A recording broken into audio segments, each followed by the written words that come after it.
นะทุกคนมื้อนี้เป็นวันเกิดตัวโยยเด้อทุกคนเด้อวันเกิดของตัวเองเนาะครบรอบ26 ปีเนาะจ้ะนี่ทางนี้ก็แฮนละเด้อลึกขนาดจันป้อนในพวกเพื่อนก็โธ่ธรรมดาห้ามไปจันนี่กามาอยู่ลูกตากับวัดลินบ้านเด้อคิดว่าสิบมาเท่าไหร่คือว่าเนี่ยตัวสิบเย็นเนี่ย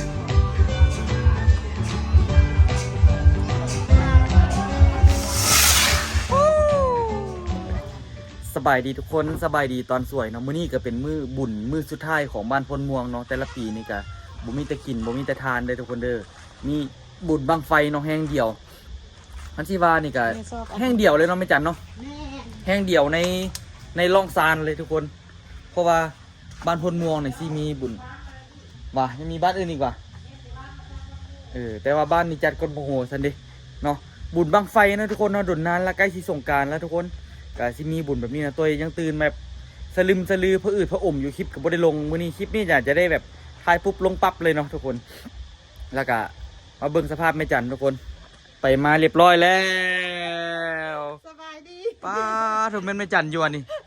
ไปเฮ็ดหยังมาไปถึงตัวใดมานี่สิไปเซิร์ฟมังไฟฮะไปเซิร์ฟมังไฟสิไปเซิร์ฟมังไฟก็ไปเซิร์ฟมังไฟไปหมดบ้านเลยป้าแม่นแม่จันอยู่อันนี้มานี่ ตายแล้วสภาพเนาะเอาเดี๋ยวสิน้ำไปอาบน้ำก่อนอาบน้ำแต่งตัวเดี๋ยวสิออกไปเลาะเบิ้งมันไม่จันจะเอารถไฟฟ้านี่ไปวะบ่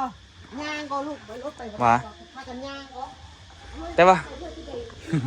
ขอเจ้ากันยังกำลังแบบแห่ไปตัวกับแบบสลึมสลืออยู่พระอืดพระอมอยู่ก็เลยแบบยังอยู่เงินนี่อยู่นักนวงเมื่อวานนี่นักน้ำตอนไปเงินได้ล่าเลยวะว่ามาแล้วสิออกอีกแล้วนี่ว่าคำว่าเบียร์ดีสิออกอีกแล้วนี่ไปบุญบ้านเมื่อวานนี่บ่เคยขับรถละเซสมันจะคือเมื่อวานนี่เซหู้เลยเป็นอย่างข้าเจ้ารถขับรถข้าเจ้าคือเซแท้ตัวเซ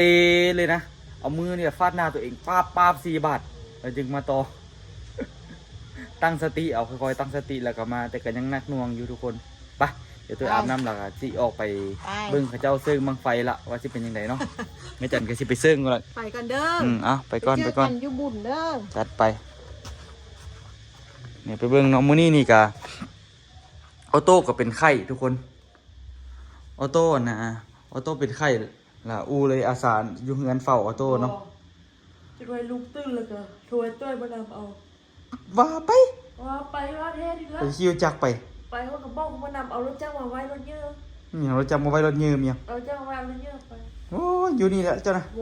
ที่ไปเนี่ยจังบ่ได้ไปบุญไปนะจังเนอะข่อยก็สิได้ไปอยู่ใส่ข่อยก็อยู่เฮือนนี่เอาเบิ่งบอกเอาเบิ่งดีวีโอก็คือดีใส่มาเบิ่งดูข่อยก็อยากเห็นคือกัน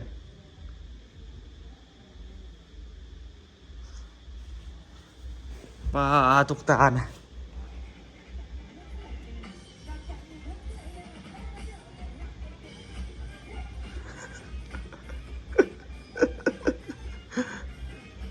ว่าแล้วอีตุกมีแต่อีตุกท้ายว่าละว่าโดนบันทึกอีกคักบ่หายเองคักบ่ชาบางเรื่องมีผู้สาวมาหาอีกใส่ผู้สาวจังน้อยนี่คนไหนจับมือกันนี่เอี้ยมีการจับไปส่งคืนอีกเลยงึดลายแต่เฮ็ดมาตำกลกันแล้วก็เฮ็ดนะฮะ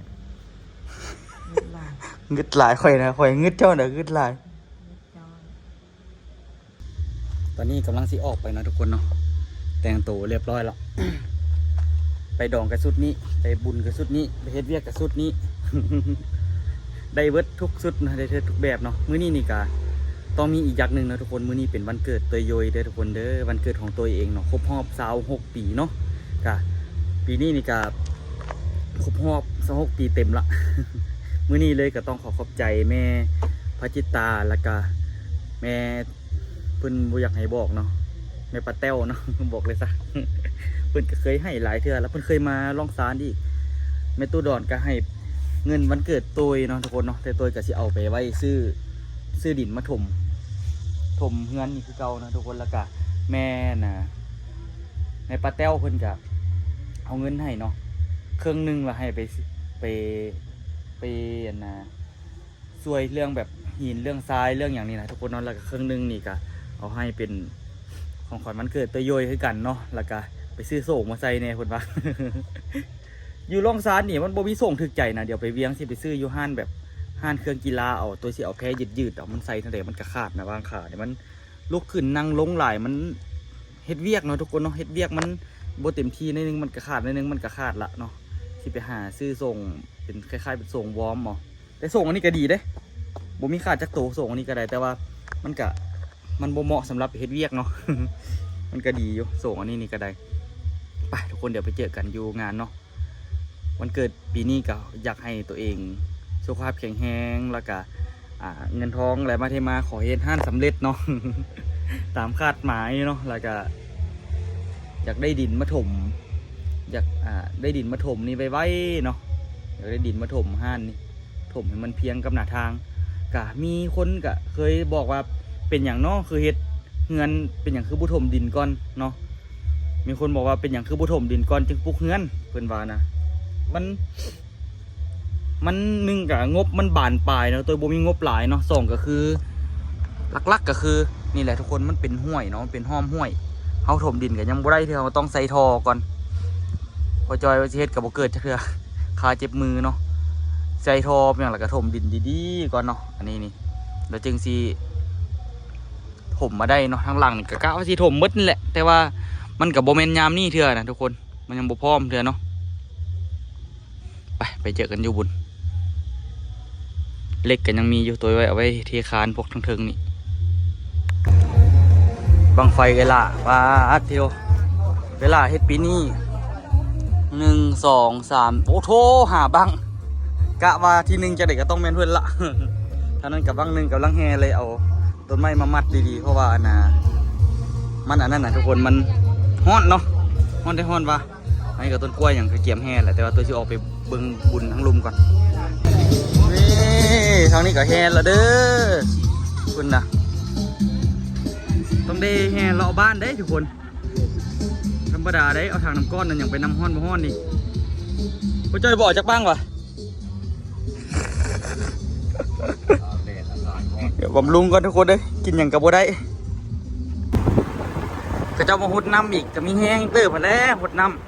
ำเมื่อบุญเมื่องานก็สมควรที่จะหดหากหดได้รถหากอยู่ข้างหน้ามันคุบเลยสมควรละหดน้ำนี่ฝุ่นพิลึกฝุ่นพิโลน่าจะหด2 รอบคุณน่ะมันจึงพอนะอันนี้ก็ยังมีฝุ่นอยู่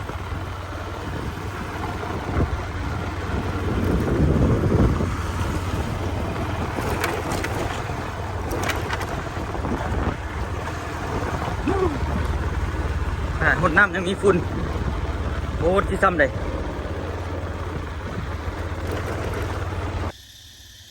ถ่ารถทนน้ำไปก่อนขี่รถลุยไปน้ำนี่โอ้อันตรายมีฝุ่นเราก็ยังขี่น้ำเสร็จปะนั้นฝุ่นพี่เอ็มนะทุกคนเนาะนักน่วงโอ้ลึกขนาดแต่เขาเจ้ายังบ่ทันมาดอกโมงนี่ตัวขี่ไปเลาะเบิ่งสถานการณ์ก่อนไปเลาะซอกกินข้าวเงินเขาเจ้าห้องกินข้าวเงินต้นตาลก่อน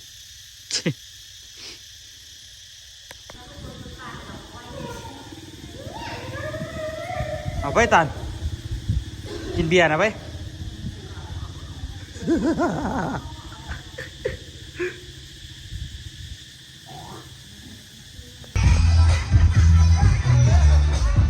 ลึกขนาด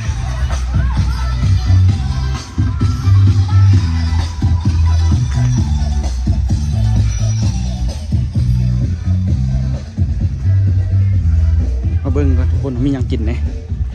อยู่เข้าไปเลยเดี๋ยวนี้ก็ได้เขาจะเริ่มทยอยแห่มาละ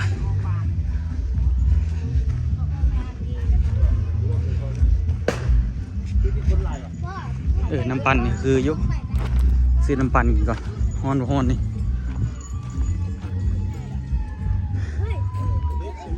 มาอีกครั้งหนึ่งละ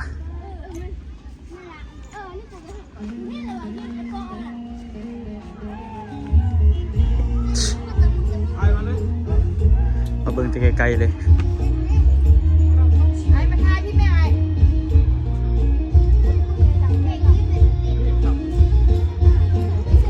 คักแท้เสียงเขาละตู้เขาละครบเว้ย เดี๋ยวว่าตัวไอ้ว่าเสียงประเสริฐโอ้ มา บริษัททันทวงน่ะ แม่นเนาะ ตัวไอ้เฮ็ดเวียกกันโอ้ตัวนี้บักนี่คักนึงโอ้เครื่องมันคักขนาดราคานี่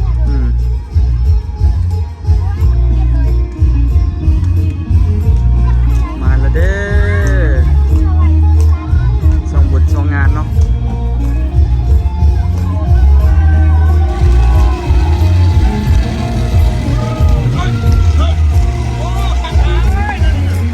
น้องซานวิว289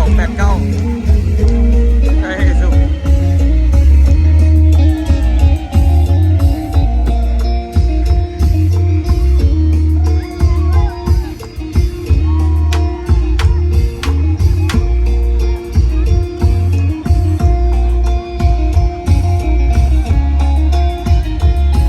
ตู้เครื่องเสียงโดยเฉพาะเลยคันหนึ่ง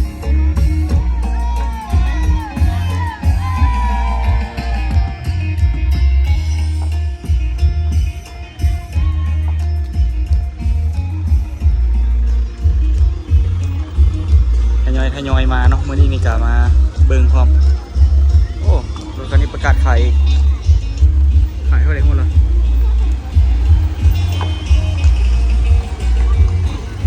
ในมันกว้างๆเลยรถอันนี้โฟอีก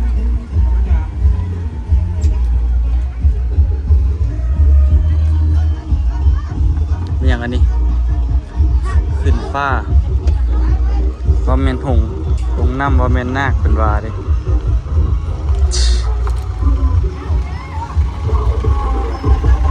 เสื่องอีแห้งได้ไหม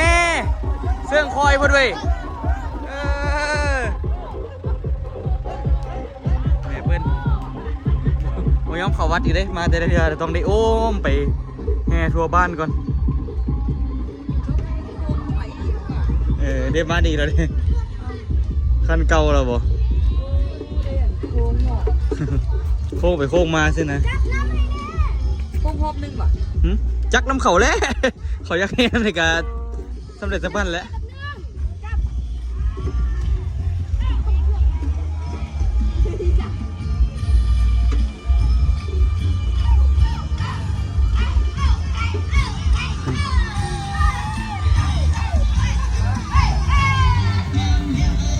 รถอันนี้กับคักเลยทุกคนเอาอยู่ที่แต่งเอาบดคักเดี๋ยวผมมีเอกสารด้วยแบบนี้รถใช้งานโดยเฉพาะ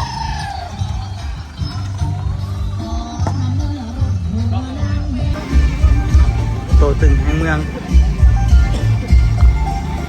คนต่อไป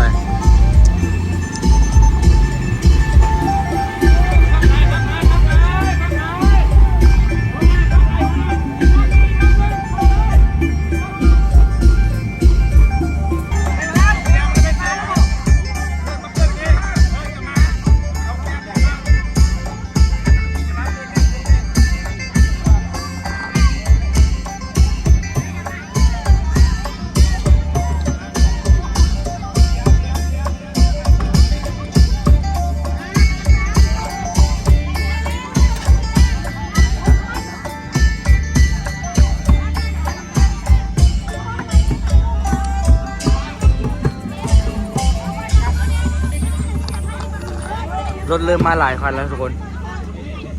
วันนี้กลับมาเบิ่งวันนี้อันนี้เป็นทีมงานทางไฟฟ้าเพื่อนเนาะ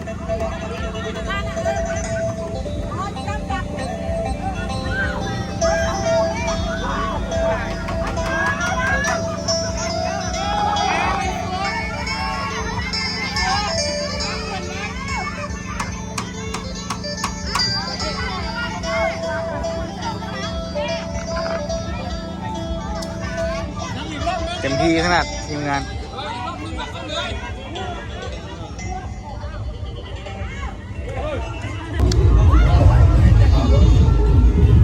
คือขนาดตัวตึงนี่ตัวตึงล่องซานนี่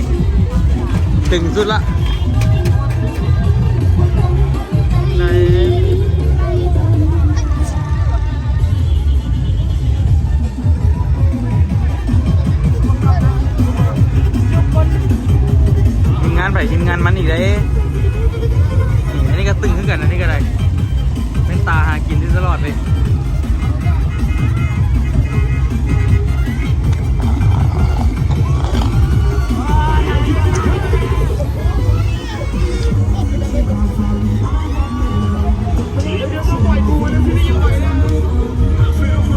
ที่ขนาดนะใครก็ได้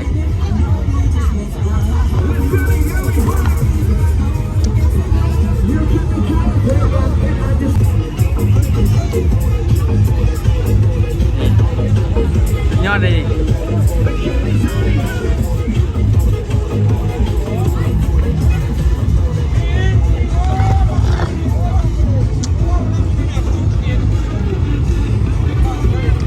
ได้เจมเบนนะ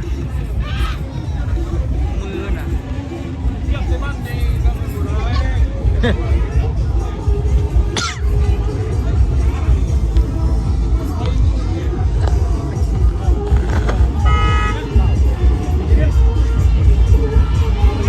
เริ่มเข้ามาเรื่อยๆแล้วนะทุกคนเอาตาลงัวป่ะเข้ามาครับตาล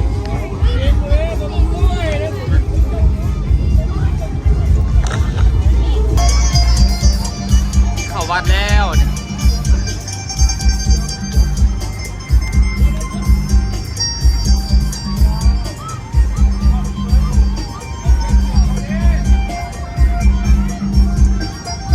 เต็มที่ขนาดนั้นบุรีก็ได้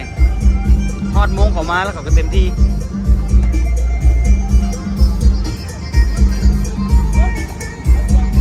แล้วใส่ปอกก่อน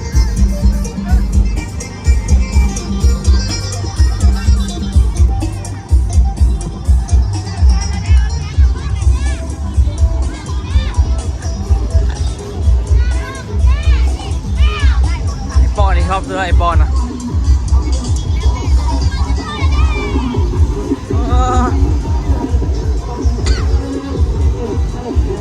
ตึงทุกวี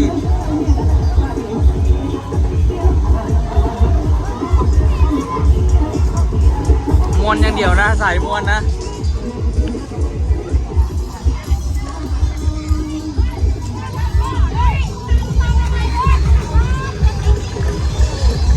เตื้อ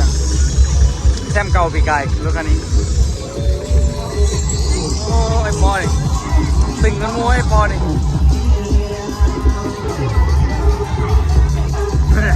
ดีทางเงินเอาลูกในบ้าน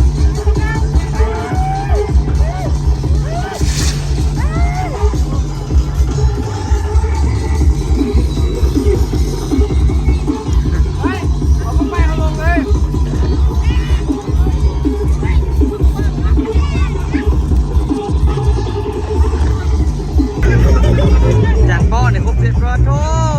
ธรรมดาไปจัดยอดเลย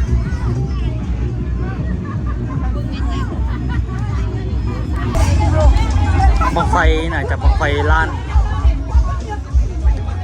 บังไฟใหญ่บังไฟน้อยตัวกับหูกันว่าเขาจะแข่งประเภทเดียวกันบ่เริ่มมีเสียงซอแซดแล้วได้ปะนี่เริ่มมีนะคนเริ่มจูดลิ่นไปแล้ว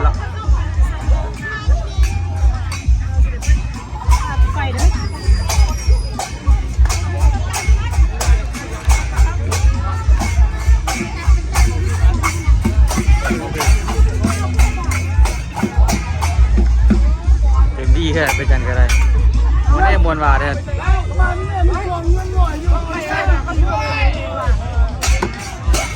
ตัวกันที่เข่าเลยที่กันเข้าไปโอ้ซิตี้ลิขสิทธิ์บนไหนเลยยานติดนะลิขสิทธิ์นักอยู่นี่เมื่อคืนนี่มานี่แหละทุกคนเกือบตายเมาใช่เมาวะติดของน้ำเลยอยู่หมกสาลายเลยเนาะบักรอดกับบักง่ากำลังแซ่บบักรอดกันเลย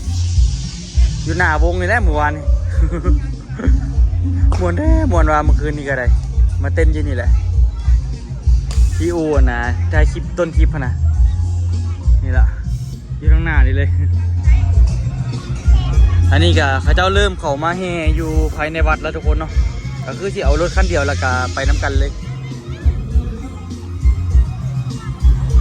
ซึ่งบุญบั้งไฟ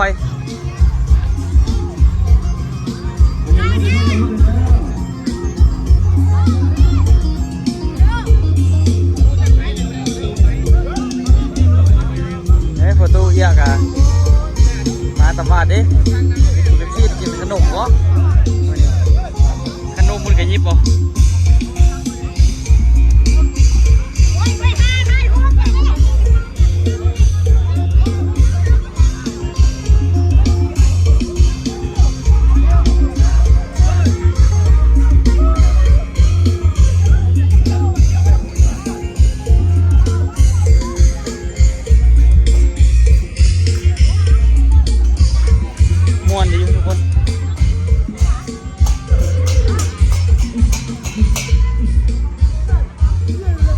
ไปเบิ่งข้างมองเขาเจ้าจูดบังไฟเบิ่งทีนี้นี่ยังบ่ได้เห็นคือว่าเขาเจ้าเฮ็ดอยู่ฝั่งนั้นนี่ยังเป็นจังได๋ตัวบ่ได้ลงมาเลยนะมื้อเขาเจ้ามาเฮ็ดบนจุดบังไฟด้วยกะบ่ได้มานำเพราะว่าค่าเฮ็ดเงิน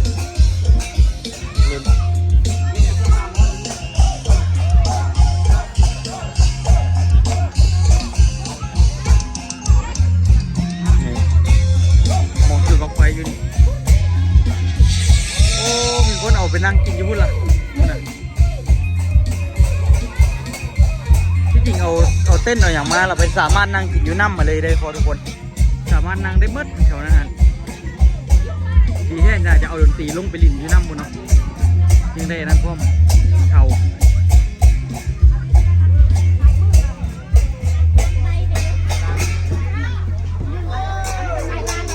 ฟังนั่นแหละคักนะได้บีไว้นะ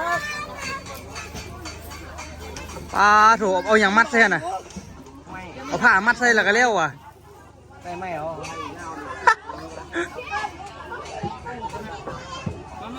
เจเหลี่ยมหุ่มในมือไม่เลี้ยวสิหรอกบอกไฟซางนี่ก็เลย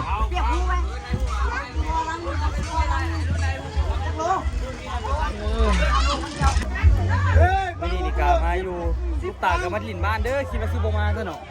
คือว่าอันน่ะคือสิไปเรียนภาษาจีนอยู่พุ่นเลยบ่แม่นวะ โอ้มาเลยโนอีเมย์บักคับอีเมย์อยากให้มาแหง จะใครมาอีกมือได้กลับปะนี่ ขาดเห็นหนึ่งมือเลยกับพร้อมเจ้า มืออื่นได้กลับ แม่นั่นแหละกับพร้อมกันนั่นแหละ มืออื่นได้ไปเวียงพอดีไปก็ไปพร้อมกันก็ได้ ปีนี้ข้างนอกเจอเนาะปีนี้คนหลายกว่าปีแล้ว นี่วะ แบบพระเจ้าแข่งหลายกว่าปีแล้ว แข่งหลายกันอาจจะแม่นอยู่ปีแล้วกูไปอยู่อ่ะ ปีแล้วกับยู่เจ้าก็มายู่นี่ ตัวลงทะเบียนออกมาลงเสร็จ ปีเอ็ดโดนบ่ได้มาเนาะ ต้นกับบูมาซ้ำปีนี้ขาดเรียกบ่ได้ ตะกะเตนพิคาด ตักกะแตนพิฆาต ม้วนขนาดปีนี้ คนก็เต็มที่ขนาดปีนี้คนก็ ทีมอย่างก็ทีมอย่างเว้ย จักอีหยังตัวอีหยังเลยเต็มอันเนี้ยไปนั่งซิวๆอยู่ฟังนั่งคือสิคักขนาดคือสิเย็นดีขนาดฮ้อนบ่ได้กระโดดลงน้ำ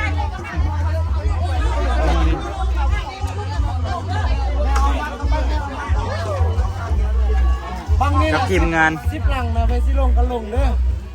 มาลุลุกมาได้ได้ได้อยู่ 10หลังเหรอ ลุก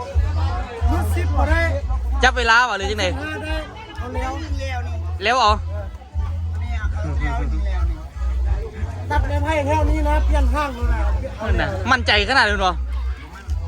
สักเกือบให้ได้ดอก ให้กระเสียบแล้วเวลาสิบังเวลาไม่แล้วเอาเวลาแล้ว แต่ที่แล้วก็คือ จุดไรติงบางน้อยนี่จุดวะเอาแม่จุดโซได้แม่ไปเบิ่งบังไฟน้อยจับจุดเลยว่ะโอ้เก่าจริงแท้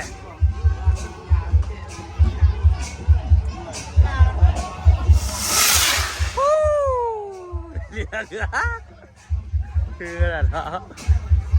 อันนี้ก็ซื้อวะเฮ็ดเอาซื้อเบิด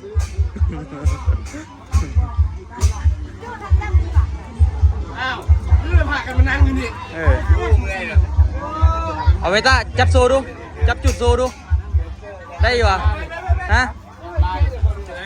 ก่อนก้อนจะได้ดิมาหลายดูบ่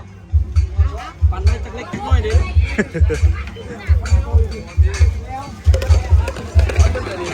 เห็นน้ำก้อนบ่ได้เต็มที่ขนาดทุกคนเนาะบุญปีนี้ก็ได้ตัวกะสิเก็บบรรยากาศดีนิดนึงแล้วก็สิเปิดอัดร้านละฮ้อนเพื่อสิบ่ได้น่ะอยู่น้ำดดบ่ได้ดอกฮ้อนโพดฮ้อนได้ฮ้อนว่ะ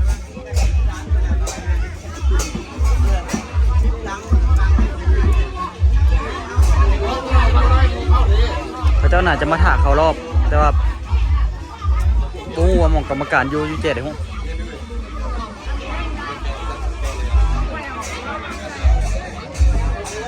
กำลังคือขึ้นเลยโอ้ผู้ชายก็ได้เป็นผู้หญิงหมดนะช่วงนี้นี่ โอ้ยไปฮอดแต่ละ ลงไปลุ่มหุ้นกันหลายคันเติบอยู่เขาจะไปถ่ายอยู่ลุ่มหุ้นเลยแต่เย็นดีอยู่ดอกทุกคน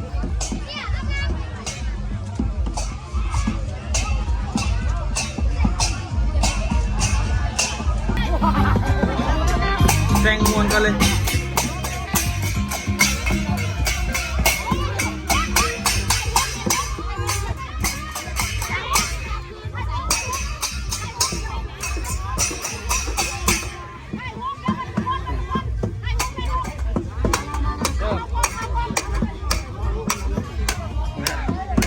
งานสีทอง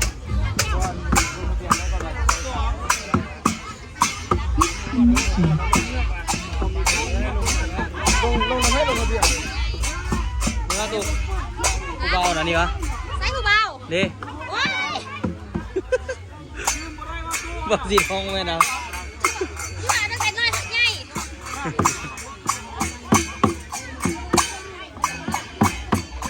กำลังเขาเจ้ากำลังว่าเตรียมถ่ายรูปรวมเนาะหลายคนกับหลายแนว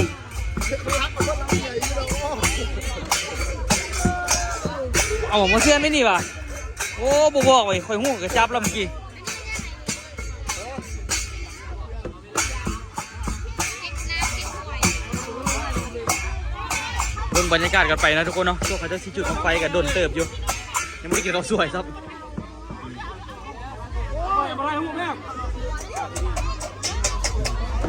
เอาตีเอาตีแม่เกี่ยมแดนอยู่นี่น่ะ เพราะว่าย่าจะตีแล้วตีแล้ว เอาเลย เพ่งที่ตัว ผมเป็นอย่าง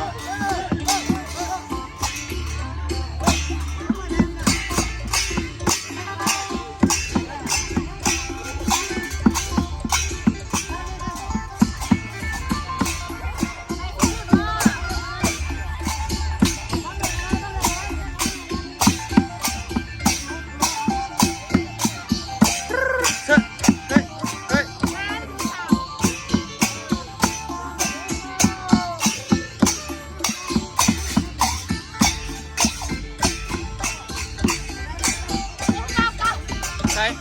มาได้สีทองเบา ผู้เบาดู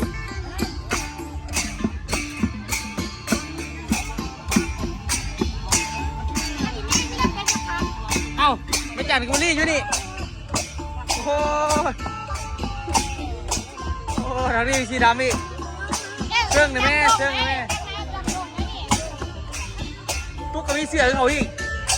มีสีเสือคือกันอีกเป็นแกงมันเป็นแกงทายจังเด็ก3 2 1ไม่จานเบิ่งกล้องถ่ายรูป1 2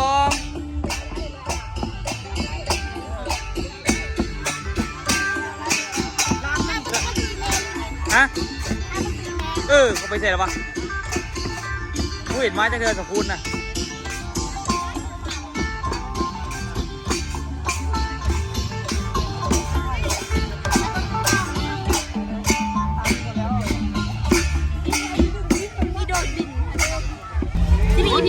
ที่เราทุกคนนอนนี่ก็เป็นบรรยากาศที่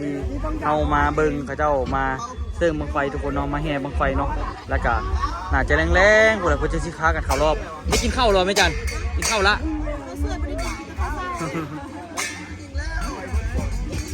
พระอืดพระอมเกือบตายวันนี้สูสีตานเลยเต็มที่นะทุกคนเนาะได้มาดิ่นมามวนแล้วก็ได้เต็มที่รวมสิแล้วบ่แล้วจักเทื่อ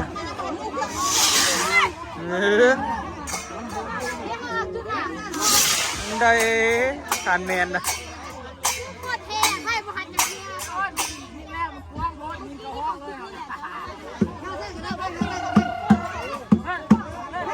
คิวมือ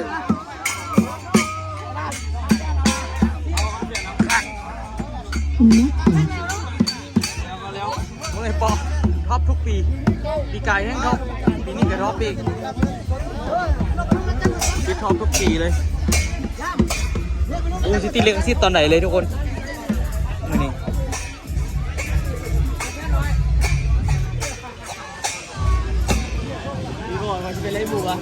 ทุกคนเนาะสำหรับคลิปนี้ต้องขอตัวลาทุกคนไปดีกว่าขอลำลาทุกคนกับบรรยากาศที่เขาเจ้าได้มาแห่บังไฟเนาะเอาไว้เจอกันคลิปหน้าทุกคนบ๊ายบาย